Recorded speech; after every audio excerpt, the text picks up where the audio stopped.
শুভ সকাল। দুদিন পরে রোদ উঠেছে, ভালো লেগেছে তাই না ভিউয়ার্স? তারপরেও রোদের মধ্যে কুয়াশা দেখতে কেমন লাগছে আপনারা বলবেন। কুয়াশাচ্ছন্ন আমাদের বাংলাদেশ, কারণ ঠান্ডা প্রচুর পড়েছে দুদিন ধরে, তারপরে কুয়াশাতে কিছু দেখা যায় না, তারপরে আলহামদুলিল্লাহ আজকে রোদ উঠেছে তাই না ভিউয়ার্স? আসসালামু আলাইকুম ভিউয়ার্স, আপনারা কেমন আছেন? আশা করছি অনেক ভালো আছেন। ভিডিওটা ব্লগে আপনাদেরকে অনেক অনেক শুভেচ্ছা এবং স্বাগতম। কাছে দূরে যারা আমার ব্লগটা দেখছেন একটা লাইক দিয়ে দেখবেন, আর বিদেশ থেকে যারা আমার ব্লগটা ফলো করছেন অবশ্যই সাবস্ক্রাইব করে রাখবেন, যাতে আপনারা বাংলাদেশের অনেক কিছুই আমার ভিডিওতে দেখতে পারেন। কারণ আমি আমার মতো করে ব্লগ তৈরি করি, পাখি, নদী, পুকুর, সাগর সব কিছুই দেখাই ভিউয়ার্স। আমার ব্লগে সব কিছুই পাবেন, কারণ আমি কক্সবাজার ট্যুর দিয়েছি, সব কিছু ট্যুর দিয়েছি। যারা বিদেশ থেকে বসে বসে বাংলাদেশের প্রকৃতি দেখতে চান আমার ভিডিওটার মধ্যে ফলো করবেন, তাহলে অনেক কিছু আপনারা দেখতে পাবেন। তো চলুন, আমি একটা জিনিস বানিয়েছি, রিন্তিরাব্বু আমাকে বানিয়ে দিয়েছে, এটা দেখাই। কারণ আমার জানালার মধ্যে প্রচুর পাখি বসে থাকে, এই পাখিগুলোর জন্য আমি একটা জিনিস দোলনা তৈরি করেছি। আলহামদুলিল্লাহ, দোলনাটা দেখে বলবেন কেমন হয়েছে। দেখুন এই যে দোলনার মধ্যে খাবারও দিয়েছি, যাতে দোলনার পাখিগুলো এসে বসে, একটা আর্টিফিশিয়াল পাখিও দিয়েছি। দোলনাটা কেমন হয়েছে কমেন্ট করবেন। দুইটা দোলনা বানানো হয়েছে, পাখিরা এসে বসে থাকে। যখন আমি এখানে ক্যামেরা অন করতে যাই তারপরে চলে যায়। অনেক চালাক আমার পাখিগুলো, যে প্রতিদিন বসে না, প্রচুর চালাক পাখিগুলো। আমি দেখাতে পারি না, কারণ ওরা ক্যামেরা অন করার সাথে সাথেই চলে যায়। তারপরে আমি একদিন দেখাবো, চেষ্টা করব। যেহেতু এত কষ্ট করে বানানো হয়েছে আমার এই দোলনাগুলা, আমি তো পাখিগুলোকে বসতেই দিব তাই না? দেখুন, দেখতে ভালো লাগছে তাই না? ভালো লাগাটাই আপনাদের মাঝে শেয়ার করলাম। হাতে বানানো দোলনা, এটা যেরকমই হয়েছে আলহামদুলিল্লাহ। আমি বললাম না, আমার মতো করে আমি ব্লগ তৈরি করি, আমার মতো ব্লগ আমি তৈরি করি, যাতে কারোর সাথে কারো না মিলে। আমি আমার মতো করে তৈরি করার পরে তারপর দেখি সবাই এরকম করে তৈরি করে। ভিউয়ার্স দেখুন, এভাবে করে ওরা এই যে বাঁকা হয়ে গিয়েছে। ওরা এই পাখিগুলো এমন বাঁকা করে ফেলে, এত সুন্দর করে বেঁধে দেওয়ার পরে বাঁকা করে ফেলেছে। তারপরে শেয়ার করলাম। আবার বসে দুইটা পাখি এখানে বসে, এখানে পাখিগুলোকে ঠোকর দিয়েছিল আজকে, দেখাতে পারিনি ভিউয়ার্স, তাই মনে করলাম আপনাদের দেখাই। এই দেখুন, অনেকগুলো পাখি ছিল, একেবারে ভয় পেয়েছিল, মনে হয় কি ওরা এই পাখিটাকে দেখে ভয় পেয়েছে। সরিয়ে ফেলবো কিনা বলতে পারি না, একেবারে বাঁকা করে ফেলেছে। সুন্দর করে বানিয়েছে, দেখতে কেমন হয়েছে কমেন্ট করবেন। আরেকটা পাখি ওই পাশে আছে, দেখাই চলুন।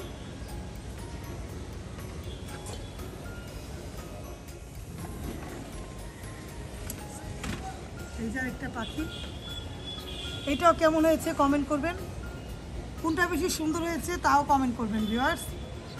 ওই পুকুর পাড়ে, নববাড়ি পুকুরটার পাশে এরকম করে দোলনা দেখে কতক্ষণ পাখিগুলো বসেছিল, ভয় পেয়েছে। এটার মধ্যে তো দেখিনি, কিন্তু ওইটার মধ্যে পাখিগুলো একটা পাখি বসে লাফ দিয়েছে, বাঁকা হয়েছে। আবার ঠিক করতে হবে। দেখুন আলহামদুলিল্লাহ, দেখতে খুব সুন্দর হয়েছে তাই না ভিউয়ার্স? এই দোলনাতে আমি দেখছি আমার পাখিগুলো বসে থাকে, তো এখানে মনে করলাম যে এখানে দেই, ওরা অনেক পাখি থাকে, বানিয়ে দিলে যদি বসে আমার দেখতে ভালো লাগবে, আমি ক্যামেরাতে নিব, তার জন্য আমি এই প্রসেসটা তৈরি করেছি। যদি ভালো হয় কমেন্ট করবেন। সকাল সকালে রৌদ্র দিয়ে আমি ব্লগটা শুরু করলাম, কারণ 2 দিন যাবৎ প্রচণ্ড ঠান্ডা ছিল, কুয়াশাতে জানালা দিয়ে টপটপিয়ে পানি পড়েছে। এখন আলহামদুলিল্লাহ রোদ উঠেছে, কাপড়গুলো রোদে দিতে হবে, কারণ 2 দিন আগের কাপড়ও এখনও শুকেনি ভিউয়ার্স। সকাল সকালে আমি দেখাচ্ছি। যারা আমার চ্যানেলে নতুন তারা অবশ্যই সাবস্ক্রাইব করে রাখবেন, যাতে নোটিফিকেশন দেওয়ার সাথে সাথে ভিডিওটা পেয়ে যান। আমি প্রতিদিনই ব্লগ দেই, আর শুধু মঙ্গলবার আমি রান্নার ব্লগ দেই। রান্নার ব্লগের মধ্যে অনেক কিছু দেখতে পাবেন, চোখ রাখবেন, আর এই ব্লগেও চোখ রাখবেন, অনেক কিছু নতুন নতুন ব্লগ আপনারা পাবেন। তাহলে দেখতে থাকেন, আমি আপনাদের দেখাই ভিউয়ার্স, পাশে থেকে দেখুন। বাগানা শুটকি রান্না করছি, বইটা বাগানা শুটকি কার পছন্দ। আর এখানে হচ্ছে বুটের ডাল দিয়ে ডিম রান্না করবো, বুটের ডাল সিদ্ধ করছি। আর ভাত হয়ে গিয়েছে দেখুন, গরম গরম ধোয়া উঠা ভাত। এই রান্না বান্না করছি, পাতলা ডাল আছে, পাশে থেকে ভিডিও দেখুন, ভালো লাগলে লাইক কমেন্ট দিয়ে দেবেন ভিউয়ার্স। আর এই ব্লগের পাশাপাশি কিন্তু রিমা হোমস্টাইল ফুড ব্লগ নামে আমার একটা চ্যানেল আছে, তাহলে ওটাতে ঘুরে আসবেন। আমি এই রেসিপিটা দিয়েছি। এই রান্নাটা অনেক ভালো লাগে, এলইটা মাছের আর কি বাঘেরা ভর্তা অনেক টেস্ট লাগে।